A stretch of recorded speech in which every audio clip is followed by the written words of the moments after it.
What is good, y'all? It's Ronald, also known as Youcapper from sportsmemo.com. I got my guy YBB Sports Data with me. Wang couldn't make it today, scheduling conflict. And also, just a heads up too, that our baseball show that I usually have at 10 o'clock, that didn't happen because of a schedule conflict. So everyone's getting really busy this time of the year, and hopefully we can continue to be more consistent with the shows and all that. But that's just a little heads up of why we didn't have the baseball show this morning. YBB, man, how you doing? We just had like a little 3-day layoff from baseball for the All-Star break. What did you have going on? Oh, am I getting a little bit of hold on one second. Hold on. Oh, I see an echo. There it is. All right, am I good now? Yeah, you're good. You're good. Yeah, man, I've been really good. All-Star break was cool. But just been kind of chilling. I'm getting back into the MLB thing, so I have a couple of games I want to talk about today. But yeah, mostly just paying attention to MMA, UFC side of things. And if you can't tell by my hat, I am ready for NBA season, NFL season to roll back around. Those are the main sports that I'm Yes, really excited sir. to discuss. But yeah, Yeah. without them, that's all we have is MLB and MMA. So Yeah. you Yeah, as got long to as work it with what you got. exactly. I mean, we got to make this summer fun some way in the betting aspect. But yeah, looking at the chat, what's up, Mitch? How you doing, man? Thanks for popping in here. Today, what we got a couple of MLB games that we're gonna look at. We're gonna look at the Mariners game here and Astros, and then the Red Sox and the Blue Jays. We're gonna talk a little bit of UFC. YBB hit a nice plus 1,000 last week on the show. So if you guys watched that, and I know some of the guys in the chat were saying that we're going to tail it. So hopefully we all cashed on that one. And then we're going to, even though A Wang couldn't be here to be on the show, he did drop some gems on the Storm game and Mercury game. And I also have a play on that one as well that sort of aligns with his. So we'll get on that as well before we head out. So with that said, our first game is going to be the Blue Jays and Red Sox. And right now, as I see it, it flipped from Boston being favorites minus 110 to now the Blue Jays at minus 125 or minus 120. Total went up from 8.5 to 9 now. YBB, man, I'm gonna pull up the second screen here, but I'll let you talk about the game. I know you got to play on this one. Yeah, I do think that the line is rightfully moving towards the over. I do like if you got over 8.5, I think you cleared some value. I still like it over 9. Um, but here's a system play that I just wanted to share with you guys. So road teams in divisional play are 44, 21, and 5 to the over. That's good for 67.7%. That's over the last couple of seasons. That's in series openers when avenging a loss and their starting pitcher is off a quality start at home. A couple of lines that fit the script as well is the total has to be at least 9, and that now fits the script as the total moved from 8.5 to 9. And the line, I'm sorry, the road team is no worse than a minus 130 favorite. So very closely aligned games. So 44, 21, and 5 since the 2018 season, 67.7%. That gives me confidence in backing the over in the spot. Another spot that I wanted to talk about is Nathan Eovaldi. He's 10-3 to the over as a dog as well since the 2020 season. So a couple of trends there to support and overplay. And then lastly, both teams are above average in their batting percent. So I like the over in the spot. I do think we see double-digit runs. And yeah, give me the over. All right, cool. Yeah, I like that play. I mean, just looking at the batting splits here, you can see the Blue Jays, they hit the righties on the road a lot better than they do against lefties. So you hopefully you get a lot of run support in that sense. And then also the Red Sox, I mean, they're not hitting as well as lefties, but they're still putting up a good amount of runs. If we combine the average runs in these spots specifically, that's already over the nine run mark. And we're looking at the current form of these two pitchers, right? And they're coming off of really, really great starts. And but at the same time, they're really not like shying away from that over. So even though he's at a 1.76 ERA, they're still 2-1 to the over here. This one is pretty close at 1.11, even though a 1.2 ERA. So there's a few things to look at here, especially with Eovaldi at home. 4.67 ERA. And then I want to pull up the little trend that you mentioned at the end here with Uvalde as a dog.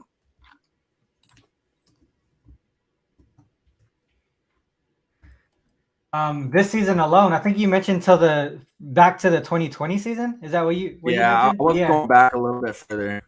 yeah. So if we look at, oops,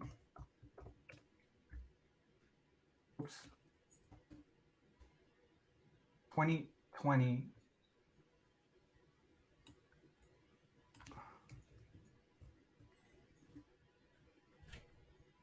Oh, sorry, I was looking at the wrong side. Okay, 11-4-2 to the over. So far this season, 3-0-1 as a Nice. dog.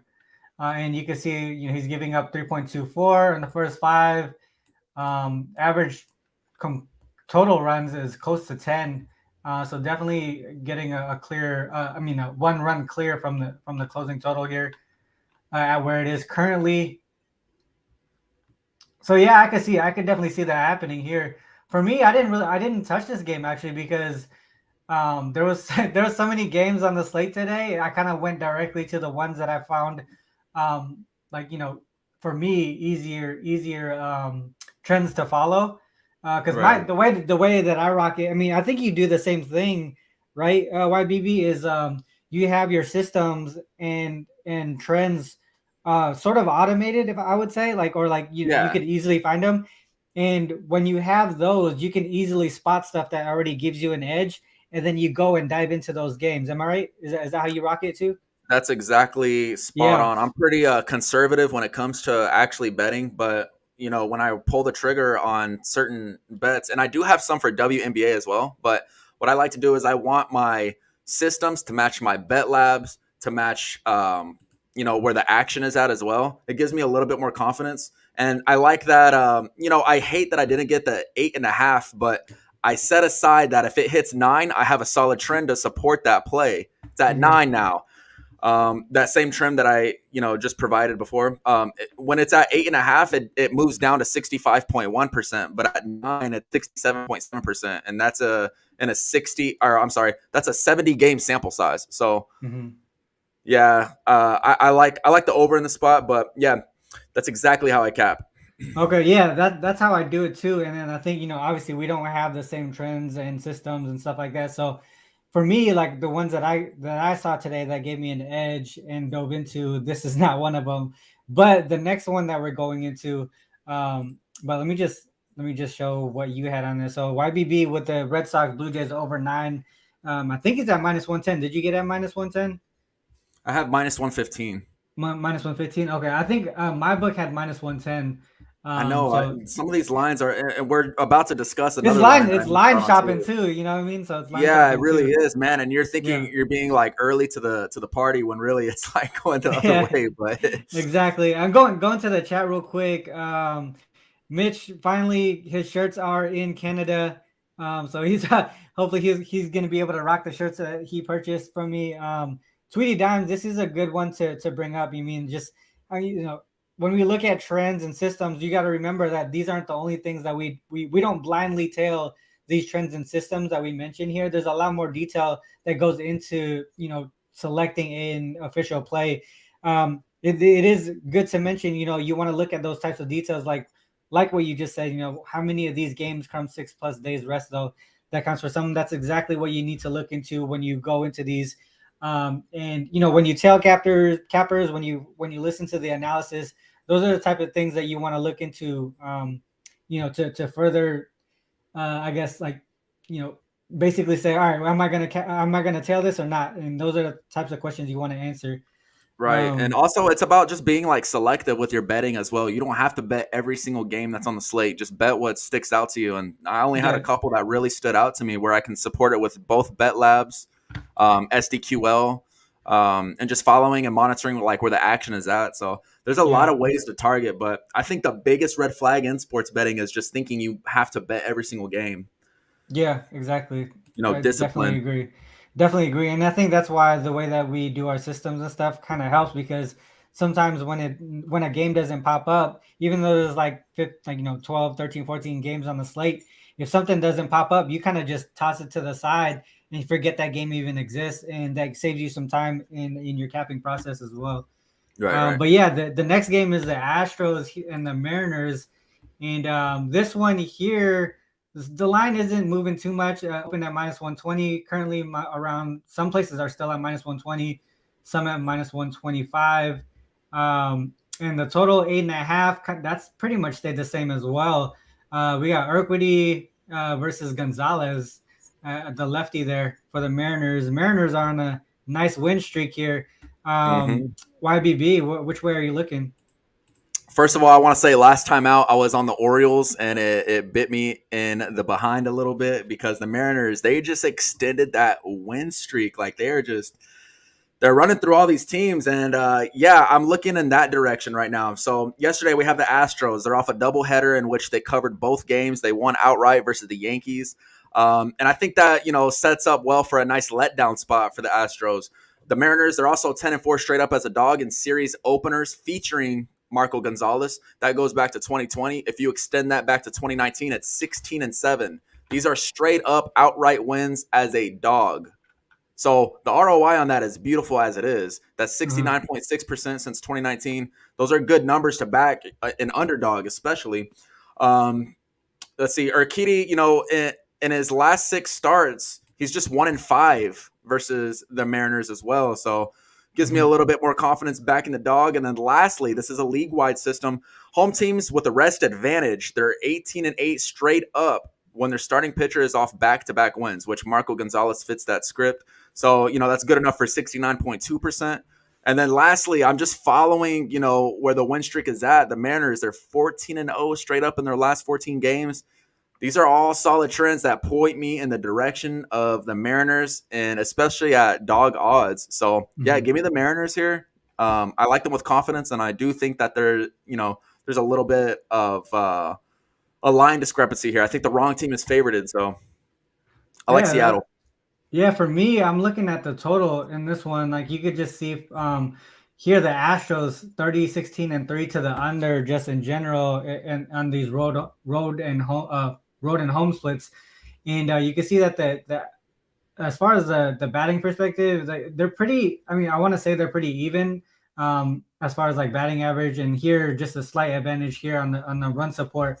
One thing that I did want to mention though is a trend here that I pulled up. I actually shared it on my Twitter. Let's see. Astros and way favorite, I believe. So you can see Astros as road favorites this season already, 23-9 to the under. And I think if you add that they're against a starting lefty, they're 10-2 to the under. So this specific spot here on the season, averaging under 7 runs total, and I believe the closing total now, what did I say, 8.5? Right. The first 5 as well is pretty low, just a combined 2.4 runs there. And you can see this game here was 1-11 against the Mariners. I don't think they're going to have that same type of success here in this spot here against the Mariners. Mariners here, Gonzalez. This one is 2-1. So they've both seen each other a couple of times already so far this season in this specific spot here that I'm looking at. And, it's just interesting to note that there was only 2 overs, and one of them was against Marco Gonzalez, but another under here. So Marco Gonzalez gone against him twice already. So to me, just looking at this specific trend here, it's giving me some support towards the under, and 8.5 total. And the average here is around, under 6.5. I kind of like this play here towards the full game. I mean, you can kind of go either way here, right? I mean, the first 5 or the full game, but I personally went on the full game under. I like where you're at, and I'm probably going to tell you on that under as well, because one thing I noticed, to add to your point, is the Astros this season, as a favorite in divisional play when their starting pitcher is avenging a loss. So Urquidy actually lost his last start versus the Mariners. Mhm. They are 9-2 to the under just this season. So, I mean, these are all solid numbers. And yeah, I mean, Astros, generally speaking, they've been, quite the under team this season. So I'm probably going to tell you on that. I like that. I like the number that we're getting as well. Yeah, I mean, I got that earlier today. It was at minus 120, so it was juiced. It was actually juiced to the under there. What is it now? I think it's at.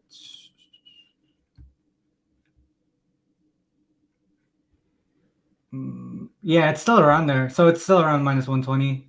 It's open at minus 115 to the under. So that's the way that I went with that one. Let's see. Let's look at the chat here. Mitch actually likes Houston. Darren Thompson likes the Brewers run line. I think I posted something on that fading the Rockies. So I mean that Dude, makes a I lot of wanted to sense to talk me. about that. Yeah, you So want to talk about it? somebody Yeah. So, that was one thing that was on my list actually was going with the Brewers today. Um, let's see if I can pull up this trend that I had. Okay, so yeah, the Rockies are really not that good with rest. This is one that I really wanted to pull the trigger on. This is a run line play specifically. In non-divisional play, the Rockies with rest, they're just 8-17 on the run line.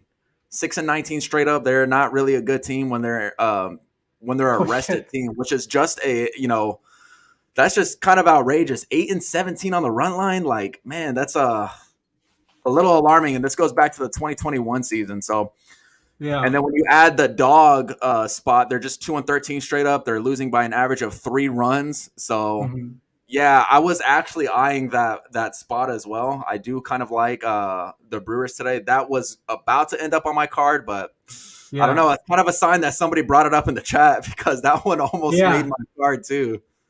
I might have to do it, man. I might have to do it. This one, I did post a trend on this one, fading the Rockies on the first 5 run line, and this trend actually is a lot better than the one that I posted, because you can see that they're 0-9 in that first 5 money line, which means they're likely losing by at least a run in that spot there. And for me, the trend that I posted was 2-9 on the first 5 run line on the road versus starting right-handed pitchers when the line is greater than 150. So when they're a heavy dog. So this one, I actually like it better than the one that I posted. And I did not play that bet. I didn't bet that game, but now I'm actually looking towards that first 5 run line on the Brewers side. I think it's kind of a sign. I might have to do it. It's funny that I was eyeballing that and somebody brought it up, and I don't know, man. That one was really close to making the card, but yeah, I just didn't like how the total was so low, because then you're giving that, when you have low totals and you're playing a run line, it gives you a little bit of anxiety, because it's like, man, they're expecting a really tightly played game with the number that low, but maybe not at the odds, so. Yeah, and that's a good one to bring up. A good call on that one there. And then, so Darren Thompson, shout out to you for bringing that game up here. Mitch Armstrong, he's on the other side. He likes Houston today and the Cards there. And Tweety Dime. Hey, that's the luck. That's the luck. That's the beauty of betting, is you can disagree, and that's what betting is all about. You don't always have to agree with somebody. Exactly. Yeah, exactly. That's exactly what that's what we were just talking about earlier, right? Like you got to do your due diligence when you tell people, or even just like what Darren did, right? He brought up a game, then we look into it, and then you catch something. So it's all, I mean, no matter what, if we're on opposite sides, as long as you give out information on the reason why, it's helpful to everybody. It's all perspective betting, really. Like if you find a perceived edge, go with it, man. Like I've been wrong before. I'll be wrong many times again. So. Yeah. Ralph Michaels loves the Brewers. All right, 17-1 trend. I like that. Oh, Chris, my guy, you're here. Thanks for showing up. Free mind. Anyone like the Rangers today? Who are they playing? God, they're playing the A's. I kind of that's another one that almost went on my card, man. I like the Rangers today, but yeah, they opened. So they opened as favorites too. Oakland did, and that shifted pretty quickly to the Rangers. But this is one of those things where like neither of these teams should be favored. They should both. Right. Yeah. This is a tough game to break down, but yeah. Let's see. Let's bring that up real quick. Let me just do. We could do one live one real quick. Let's just cap this Yeah, game. let's look at it because I actually had something on the Rangers as well today. I'm gonna see if I can pull that back So up. we got Spencer Howard. He's been struggling for a while now. Yeah, I Cole know that's the Irvin. thing. Cole Irvin. That's probably where this is probably why they started off as favorites, because they have sort of a pitching advantage on that side of it. If we look towards current form, 1-2, 4.5 ERA, struggle at home, 12.86. Cole Irvin pitching pretty well lately and at home. He pitches well at home. He just doesn't get the run support. That's the biggest issue for the A's there. 12-4 to the under all season long. 3-0 last three. 6-2 to the under at home.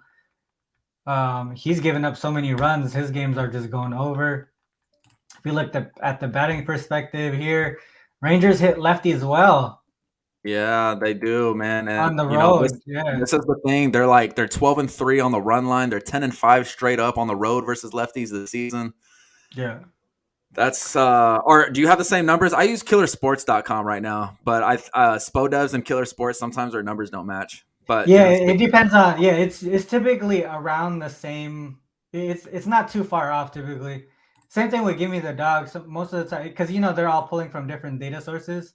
Right. I mean, yeah, all I three just of like those sites are all resource pages for us. So yeah, I mean, like that's why I use like multiple. I haven't gone back to Killer Sports yet, but I should. I just like the layout of Give Me the Dog specifically for MLB because they have this season here. If I want to look back a little bit further, it also gives you the first 5. That's what I like about it. yeah, first 5, yeah, and then those who like the nerfies and stuff, that stuff is there as well. So that's why I like Give Me the Dog. Going back to the chat real quick, Brewers 15-4 is 2. Oh yeah, that's as the money line. Okay. LJ from H-Town. Again, Rangers are 10-2-2, first 5 over on the road. So that, I mean, just looking at what we just looked at on Spodevs, it kind of made me look towards the over. That's that. Thanks for making it, man. Finally hit it live. So what do you think about the over? I don't think I have any opinions really on the over under. I liked the Rangers until you pulled up that one trend, but I think overall I probably am gonna want to stay off this game. The thing is that the A's, they're not batting very well, so backing an over, you're relying really on one team to record some runs. So if we look at Rangers as road favorites, because they're road favorites now, right? Yeah, they are. And then 8-3 to the over there. And I think the reason why, so Oakland is towards the under because they don't get run support. But then if you're going against someone who's, giving up these types of numbers, it would seem that Oakland should be able to touch him up a little bit. And from a batting perspective, I mean, he's better. They're better than against righties than they do against lefties at home. I mean, he's not by much, but it could be meaningful there. Yeah. I still think that there's a little bit of value to be squeezed on the Rangers here. If you ask me to, you're talking about on the money line, right? Yeah, I'm just talking about straight money line. Like if you ask me to make a bet here, I think I would be staying off of a totals play. I think I would be looking more so on the Ranger side. They get another lefty, so I mean, if you look at this, as far as okay, so we look at Spencer Howard. He's been giving up a lot of runs, but he actually gets some good support. And Rangers play the A's here 10-8. So yeah, there's definitely opportunity there for a lot of runs.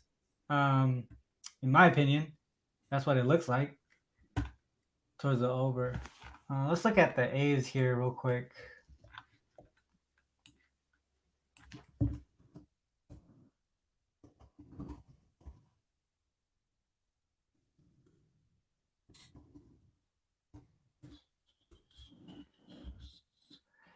Mitch brought up the first 5 team total over.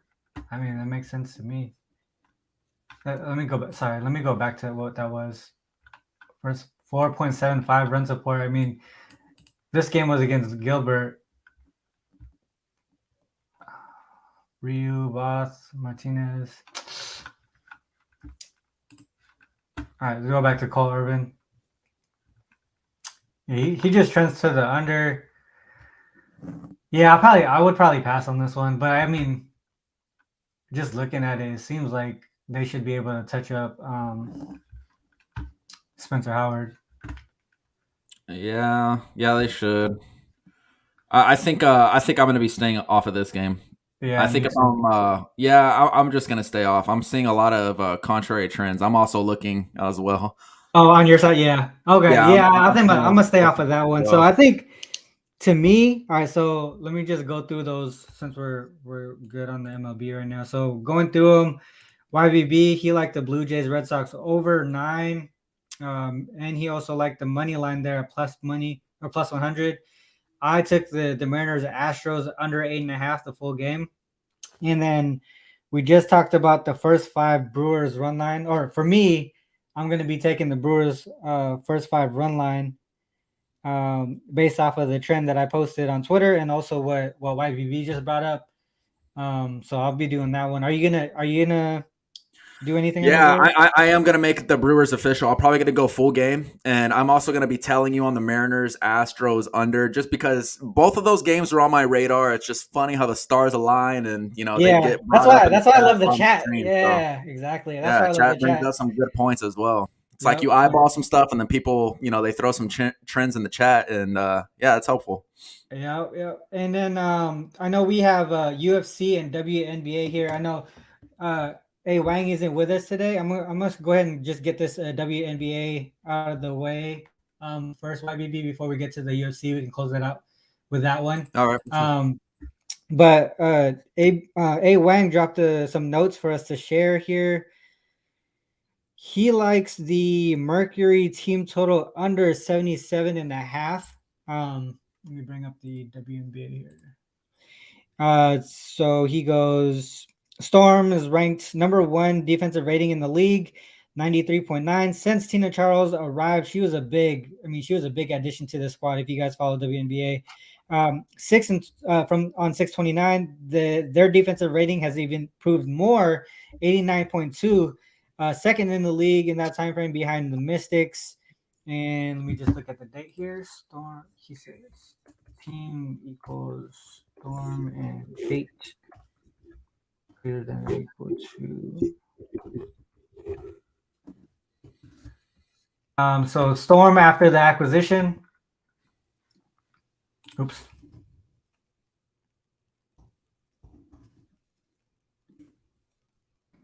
I'll pop that up.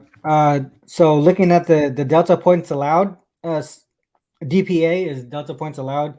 7-1 to the under for opponents' team total. So basically, they're keeping their opponents to the under of their expected team total score 7 out of 8 times since Tina Charles has been added to the squad.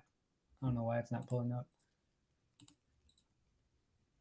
And then he's looking at the rest factor. So when they have the combined rest between today's game and the following game of 9 or more days, since 2018, teams in sandwich spots with those rest spots, 47, 25, and 3 to the under since 2018. That's a 65.3% hit rate.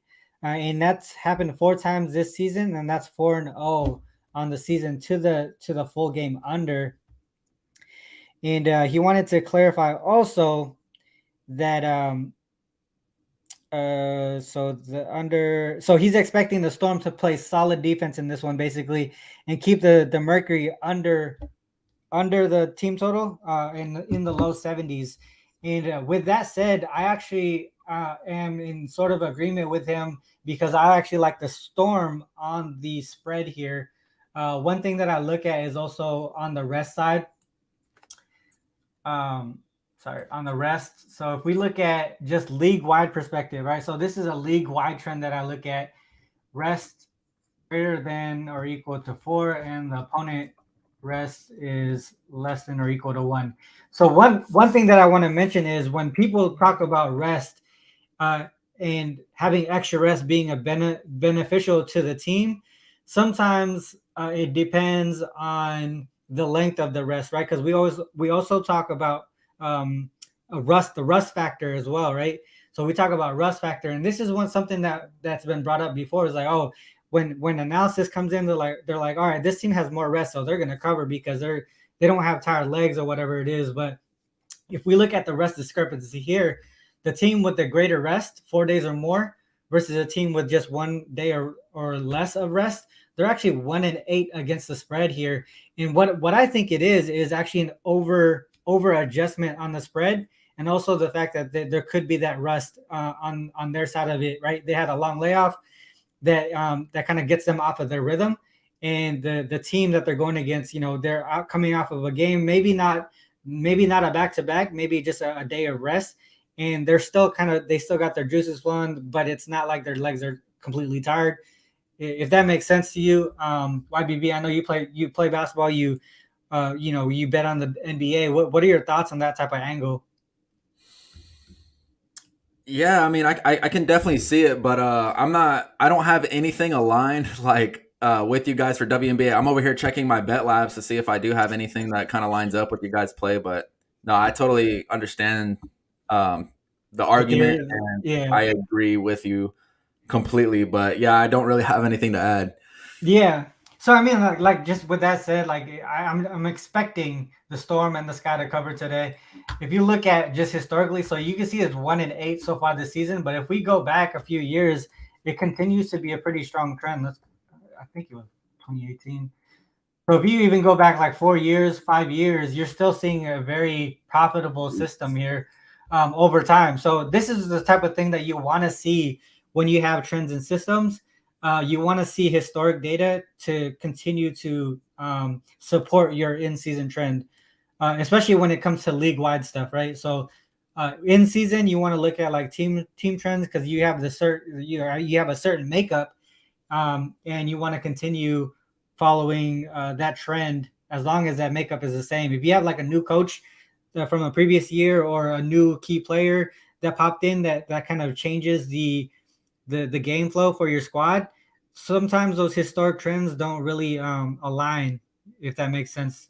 So that's what I wanted to add to here. So just from the WNBA perspective, not YBB, Austin, he likes the team total under for the Mercury, and in sort of alignment with him is I like the Storm against the spread full game. I don't know if anyone. Let me go back to the chat. Oh, people. Okay, we're good on that. And so yeah, that's the WNBA. And now, the UFC, YBB. We gotta talk about what you did last week on the show. You gave out a plus 1,000 play that hit like pretty much spot on. Even on Twitter, you said it was going to be a guillotine, and exactly what happened, man. Talk about it. Dude, that's exactly how I saw it playing out. I thought that Michelle Watterson was going to go for a takedown, leave her neck exposed, and that's exactly what happened. When you look at these big lines in UFC, when you look at these wide odds, you want to target some props, right, to squeeze a little bit more juice out of it. And that was one that I just thought was a little bit mispriced. I mean, Lemos is kind of a finisher, and in some capacity, she has gone to decision, but she has finishing upside. And there's a few fighters on this week's card that are overly taxed, but the way to play them is with some props. So, yeah, there's some spots this week that I'd like to talk about. But yeah, I don't know, man. That it's funny how you draw something up in your head and then it just ends up happening. Poor Watterson. Yeah, I like her, but like the game's just passed her up. Some of these fighters just don't evolve with mixed martial arts, and she happens to fit that script. Exactly. So I mean, this week's in London. I know you said you were just watching the weigh-ins. How did that go? Did anyone not make weight, or any key things to take away from that? Not really, man. Everything was pretty fun. I think Mokaev and Johnson, they had a little exchange at the weigh-ins and face-offs. Mokaev is a guy that the UFC is trying to get behind, but man, is he taxed this weekend. And Charles Johnson, he's an LFA champion. Like, he's fought better competition than Mokaev. So I think the line is very disrespectful. But I think the UFC knows what they're doing. They're making you pay a tax backing Mokaev, because the thing with Charles Johnson is, he's a decent striker. He trains out of Tiger Muay Thai, but he throws a lot of kicks. And Mokaev is a wrestler. When you throw kicks at a wrestler, you're just going to get taken down, put on your back, and possibly submitted. So I like that. I think I'm most excited for that fight. There's going to be a lot. It's basically striker versus grappler, and I think we're going to get a lot more fight time out of Mokaev this time. So I'm excited for that one over any other fight on the card. What do you think about Paddy? I know so right now he's looking at minus 250, minus 250-ish. I think we're seeing some money and backing him more. So because we're seeing lines at around minus 265. I mean, obviously, like in the card, both of us collect cards, UFC cards and stuff. Paddy was a big rookie card this year. Oh yeah. But a lot of people talk about his skill set, like not matching the hype. What do you think about that? Yeah, I think a lot of people are on the right side thinking that, I just don't know where Paddy's ceiling is at. But keep in mind, he is still young, right? He's still only like 27 years old, and I keep bringing it up every single week. With these young fighters, you will see upside, you will see progression, you will see improvements. The thing with Paddy is he's more of like a showmanship fighter than a skilled fighter. Kind of like he's going to be getting the Sean O'Malley treatment, where he's getting favorable matchups. The UFC wants him to win. He's marketable. Today, actually at weigh-ins, he ended up walking out with the owner of Barstool Sports. Dave Portnoy was there to, really? Walked out with him, man. And I was just like, dude, the UFC wants this guy to win. Like, you don't just walk out with a billionaire like that, And yeah, I don't know. I do have a play in this fight, though. I think Jordan Leavitt is going to sleep, and I think he's going to sleep early. I like Paddy Pimblett to win via TKO at plus 200. I think he finishes this fight pretty quick, to be honest. I think it's a round one finish. Paddy Pimblett, he is on a 4-fight win streak where all 4 have come in the first round. Jordan Leavitt is a wrestler, grappler. And while Paddy Pimblett does have submissions on his record, I don't know that he's going to submit Jordan Leavitt. Leavitt is a weird guy with flexibility. He's just kind of a scrambler. And if Claudio Puelles wasn't able to finish him, I don't think Paddy Pimblett is going to be able to finish him. So, I mean, I don't think he's going to be able to finish him via submission. I think that the path to victory here is TKO. So sign me up for Paddy Pimblett via TKO early and often. He even mentioned in interviews this week that he wants to bust up Jordan Leavitt's face. He wants to elbow him in the clinch. He wants to knock him out, and he refused to grapple. So, I kind of believe him. And I think this is an easy fight. And I also think that this line is pretty generous. I think there's value on Paddy Pimblett at minus 250, believe it or not. And I never say that. I just really think that he could be upwards of around minus 400. So what's crazy is like just the narrative of that happening, TKO in the first round, and the fact that you just said like he's marketable. UFC wants him to win, and they want him to win in style, because that even hypes him up even more.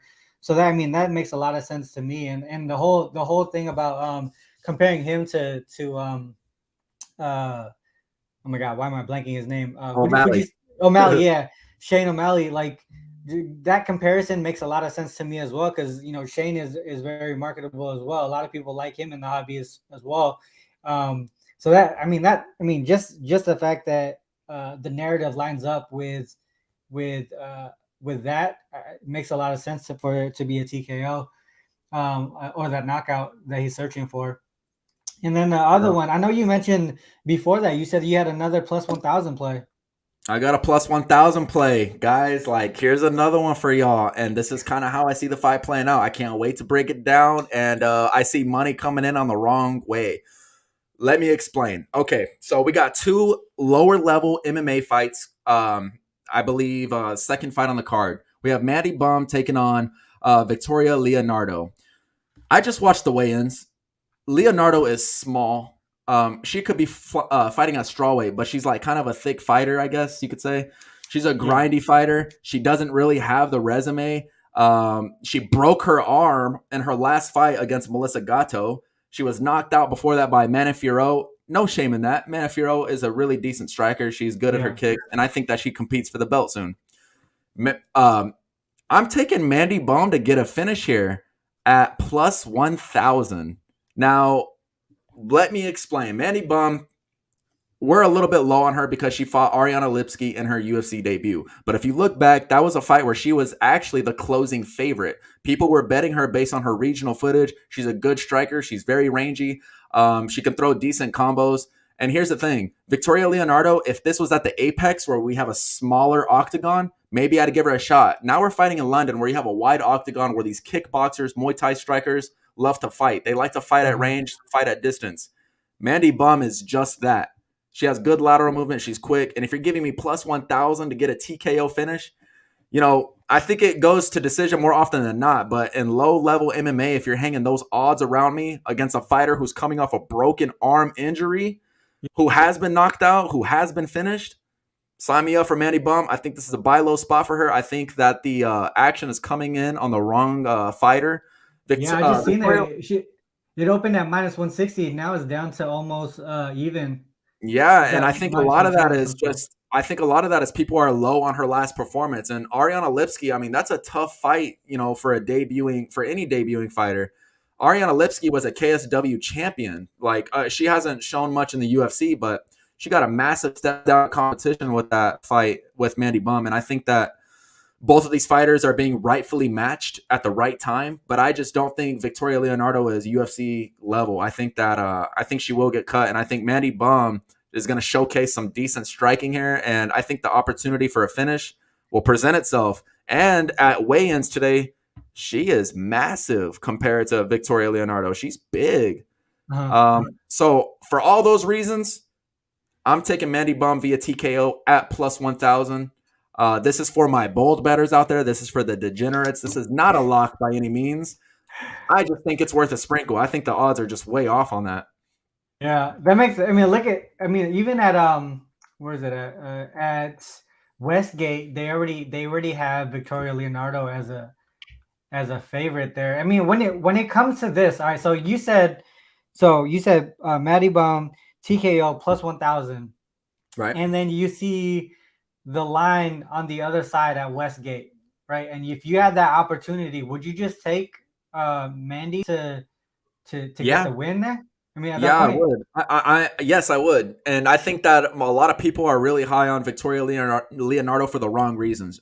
She's a grindy fighter with a low center of gravity who can make it dirty and can clinch, but she's going to gas herself out doing that in round one. I'll tell you that because she is a gasser.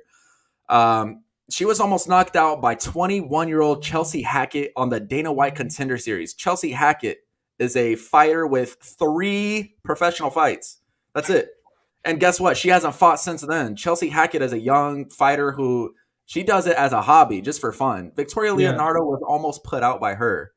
You put Mandy Baum in front of her, I'm taking the shot all day. And the thing with Victoria Leonardo is she's very suspect to head kicks, and Mandy Baum throws head kicks. So I like the shot here. And to answer your question, I think the line is headed in the wrong direction. I think the opener is more accurate.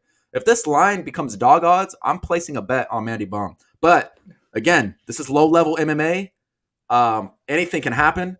I just like the plus money side of things. And if I get plus money on the right fighter, I will entertain a stab. That doesn't mean super max whale lock bomb of the century. I mean, if it's with plus 1,000, you're looking at maybe like a quarter unit or a half unit at best. Yeah, exactly. Exactly. I'm going to be putting a quarter unit on it. And I will be playing the fighter outright for a 0.5 stab if I get dog odds. I do not have dog odds on my book right now. It's still hanging around minus 115, but I mean, it looks like it's trending in that direction. So you just wait. You just wait a little bit more.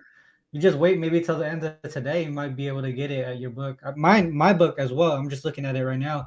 Mine doesn't have plus odds yet, but Westgate has it. So I'm assuming it's probably trending in that direction. It's all about just being patient. Bro. Yeah, if you get these plus 1,000 in 2 weeks in a row, bro, we gotta shout that out on Twitter and get that out there because that's pretty dope.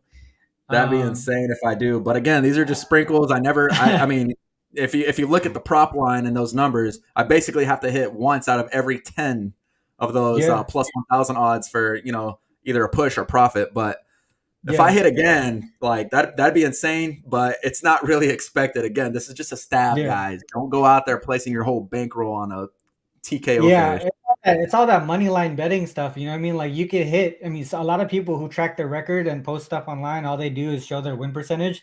But if their money line, if their average line is at like minus 170 or minus 160, of course you're gonna Right, get a high win percentage. But if your line is averaging like plus 140, plus 150, and your win rate is only around 50% or even 45% or whatever it is, you're still profitable. Could be more profitable than the person that's winning at 60% at minus whatever odds. right. So with these money line bets, you really got to take care of tracking the ROI, not the win percentage. I'm in the soccer group chat, and I shared with them today one of my systems that wins only 44% of the time, but the ROI is massive, like plus 9,000 in the last 3 years. Um, Yeah, you know what I mean? So it's like that sometimes, like especially in like soccer, like just going back to soccer, some of these odds that are winning are plus 800, so you can lose like 8 straight bets but then win that plus 800 and you're back to even. right. So you really gotta you gotta track these bets a little bit differently than you do the money, the over unders and the spreads and stuff like that, because the odds are a lot different on money line. So that's one thing that I wanted to add to that. But yeah, man, that was some good stuff on the MMA there. One last thing, I know we didn't touch on the main event, Aspinall and Blades. Aspinall has been one guy that a lot of people in the card hobby has been following, as far as trying to collect him. Um, I think he can. I mean, this is me. I'm not as professional as you on the UFC, but to me, when I was watching some of his previous fights, it seems like he might be able to if he's gonna win, he might be able to do by submission. In my opinion, that's the way that I was looking at it, as far as this main event goes. But what are your thoughts on it? Dude, I like that. I like that shout a lot actually because, his everyone is expecting a TKO here. Yeah. Um by either fighter, right? By either nobody is expecting this to go the distance. A lot of people are saying exactly what you're saying, that it finishes inside the distance, but they're not saying by submission. They're saying TKO. Mhm. Tom Aspinall by TKO at plus 210 or plus 220, whatever it's at, that's not value. Curtis Mhm. Blades at the same price tag, that's not value. I like that shout a lot because Tom Aspinall, he is pretty scrambly. He is a BJJ black belt. He can wrestle. Mhm. And the way that I was kind of looking at this fight, now, if you ask me how the line is matched, I think there's value on the dog, right? I think that Mhm. should be about pick 'em around there. But let's keep in mind, Tom Aspinall is the fighter that they want to promote. It's in London. He's on a 4-fight win streak. He hasn't shown me any reason to back off of him. Curtis Blades has been hurt. He's been knocked out. And this is a spot where, he's coming off a win against Chris Daukaus in a fight where he was standing up. Chris Daukaus is arguably not a heavyweight. That guy could be fighting at lightweight. If you go back one more fight, this guy got hurt by Jair Rosenstruck. And what we know about Rosenstruck is he doesn't throw. He's low volume, low output, and he Yeah. got hurt. If you watch that fight, Curtis Blades' eye was swollen shut. You want to play that game with Tom Aspinall, you're going to get hurt. Aspinall moves like a lightweight. He's very light on the feet, good strikes, good combos. I think he drops Curtis Blades, and I think that he gets on top and goes for either an arm triangle choke. But yeah, I'm with you on that submission. I love the line. I love that you just said that. That's Mhm. something I might even be looking at. I'm about to go look and see what the odds are on that as well. Yeah, I was watching, like, I think it was his last there was a thread. Maybe I'll tag you on it, but I found this thread on him and it showed his previous fight. I think it was like maybe 6 fights, 6 or 7 fights. Not while I mean some I think there was some previous to UFC too. So just the way that I was watching him and how he moves and some of his finishes, it made me seem like the submission was the right way to go versus Curtis Blades. I don't know if he wants to go try and go toe to toe for the full, the full rounds or whatever. But at some point, he's going to probably drop him at some point and then get on top and try to, like what you said, right? The arm triangle, something like that. Because I think he finished a couple of his fights outside of USC in that fashion as well. So it's not something that it's not like he's not used to finishing in that fashion. So that's the way that I was looking. I didn't place it yet, but if you're looking at it now, I'm looking at it more. I mean, it's hanging at plus 500. That's really interesting. Now, I will say I do have a 0.5 unit stab straight up on Tom Aspinall to win. I had him at minus 130, but I took a very small poke at him because I think that there is value on Curtis Blades. Let's not put it past him. That guy can fight. That guy can wrestle, and he can go 5 rounds. There's a lot of questions that have yet to be answered with Tom Aspinall. We don't know if he could go 5 rounds. We don't know what his gas tank looks like outside of round 2 because he puts his opponents away so early. So a lot to be, seen and, found out about Aspinall. We don't know much, but again, this is another fight where I just think the UFC knows what they're doing with this matchmaking. There's a fighter here that they want to promote. There's a reason it's in London, and there's a reason he's headlining that London card. Yeah. So, and also, this is just besides the fact, Curtis Blades, he was offered to take this fight for double the pay to fly across the country, a little bit on short notice. He didn't know about this fight until kind of recently. So, short notice, double the pay. What incentive is left in it for him other than win and get closer to the belt? That double the money is kind of, after that, I'm pretty much milking the clock if you ask me, but tough to say. That's all mental capping, though. You can't really cap a mental, paycheck kind of thing. That's just, conspiracy capping if you ask me, but it is a takeaway though, but yeah. All right, cool. Well, let me just, that's it for the UFC, but let me run through what we talked about today. As far as plays, so YBB, again, we're going to go back to the MLB. Blue Jays, Red Sox over 9. He also had the Mariners money line plus 100. I had the Mariners Astros under 8.5. And shout out to the chat here. I ended up taking. I'm going to end up taking the Brewers first 5 run line. And I think YBB, you said you're going to take the full game run line. Is that right? Yeah, I'm still eyeing this, man. I'm like either first 5 or run line. I'm not too sure, but what stuck out to me the most was full game. If anything, I'll just put it on my Twitter, but yeah, I do kind of like that. Yeah, I know the first 5 run line. I was looking at this earlier today. I know the first 5 run line is going to be juice, but I think there's a lot of value in it as far as like just being able to win. You know what I mean? Like I think they're going to be up by probably 2 or 3 runs, hopefully. WNBA, we got the Storm minus 5.5. That's me. A Wang dropped his play in the WNBA. Mercury team total under 77.5. And then moving to the UFC, YBB, Patty Pimlet, TKO plus 200.